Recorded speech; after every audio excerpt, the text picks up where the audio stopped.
Hey guys, welcome to my vlogs Amal's diary. Okay, so ഇന്നത്തെ video വളരെ special video ആണ്. എൻ്റെ വലിയൊരു ഡ്രീമായ ഒരു സംഭവം നടക്കാൻ പോവാണ്. പക്ഷേ ഞാനല്ല ആ ഡ്രീം നടത്തണത്.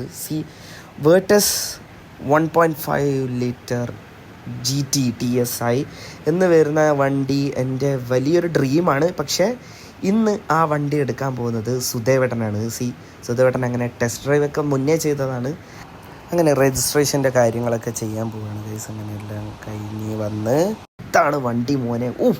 പറയാനൊന്നുമില്ല. കാരണം എന്ന് വെച്ചാൽ അത്രയും എക്സൈറ്റഡ് ആണ്. ഭയങ്കര ഇഷ്ടമാണ് ഈ വേർട്ടസ്. കണ്ടോ എൻ്റെ ഹാപ്പിനെസ് ഒക്കെ കണ്ടോ? എല്ലാവരും വിചാരിക്കും വട്ടാണ്, പക്ഷേ ഐ ഡോണ്ട് കെയർ.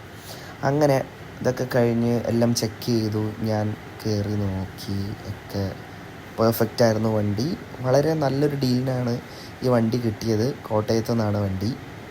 കഞ്ഞിക്കുഴി എന്ന് പറഞ്ഞ സ്ഥലത്തു നിന്നാണ് ഈ വണ്ടി നമ്മൾ വാങ്ങാൻ പോകുന്നത്. പ്രൗഡല്ലേ? പിന്നെന്താ. അങ്ങനെ അത് കഴിഞ്ഞിട്ട് വണ്ടി എടുത്ത് പോകുന്ന വഴിക്ക് ഞാനൊരു സിയാസിനെ സ്പോട്ട് ചെയ്തു. അങ്ങനെ അതിൻ്റെ വീൽസ് എനിക്ക് ഇഷ്ടപ്പെട്ടു. അങ്ങനെ ഞാനതിൻ്റെ വീഡിയോ എടുത്തതാണ്. സോ ഇത് ഞാൻ ഓടിക്കണ വീഡിയോ ആണ് ഗൈസ്. അങ്ങനെ ഞാനൊക്കെ പറഞ്ഞു കൊടുക്കുന്നുണ്ട് സുധേജിക്ക് എന്തൊക്കെയാണ് ഫീച്ചേഴ്സ് എന്ന കാര്യങ്ങളൊക്കെ. ഞാൻ പണ്ട് മുതലേ വലിയൊരു വോക്സ് വാഗൺ ഫാനാണ്. ഞാൻ എല്ലാ വണ്ടികളും പണ്ട് മുതലേ ഫാസ്റ്റ് ട്രാക്ക് ബുക്കൊക്കെ വാങ്ങിച്ച് അങ്ങനെ വളർന്നു വന്ന ഒരു കുട്ടിയാണ് ഞാൻ. ആൻഡ് ഇത് നൈറ്റിലെ വ്യൂ ആയിരുന്നു, അടിപൊളിയായിരുന്നു. മഴയത്തൊക്കെ ഡ്രൈവ് ചെയ്യാൻ എനിക്ക് ഭയങ്കര ഇഷ്ടമായി.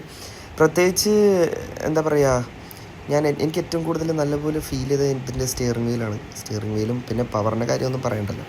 ഒന്ന് കാലും എടുത്തു കഴിഞ്ഞാൽ മോനെ ഒന്നും പറയാനില്ല. അത്രയ്ക്കും അടിപൊളിയാണ് വണ്ടി. എനിക്ക് പേഴ്സണലി ഭയങ്കര ഇഷ്ടമായി. സീരിയസ്ലി കാല് കൊടുത്തു കഴിഞ്ഞാൽ അത്രയും അടിപൊളിയായിട്ട് പോകാനുള്ള ഒരു വലിയൊരു റീസണാണ് ഇതിൻ്റെ gear box. DSG dual clutch automatic gear box. ശരിക്കും പറഞ്ഞാൽ വളരെ സ്മൂത്താണ്. ഞാൻ ഇതുവരെ ഓടിച്ചതൊക്കെ AMGയും CVT ഒക്കെയാണ്. So you can feel the difference. Really fantastic car.